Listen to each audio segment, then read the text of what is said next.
नमः शिवाय। जान जहान आ जाता लाइव में आती आपकी।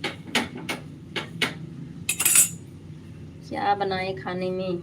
अभी मैं आज बनाई हूँ पत्ते की गोभी, ओ क्या, पत्ते वाली गोभी की सब्जी और पराठे सेक रही हूँ। अभी बेटी को स्कूल जाना है।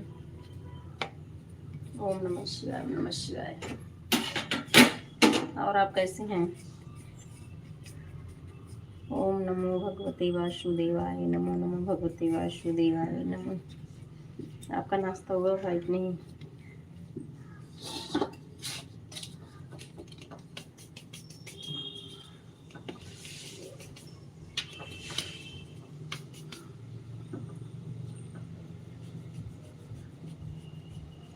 सदा सुहागिन रहो ये दुआ है हमारी, सलामत रहे जोड़ी तुम्हारी। बहुत खूब भैया, बहुत बहुत धन्यवाद, थैंक यू दिल से। जहाँ रहें आप भी बहुत खुश रहें, आपकी फैमिली। आप जो चाहो भगवान माता रानी सब कुछ संपन्न करें।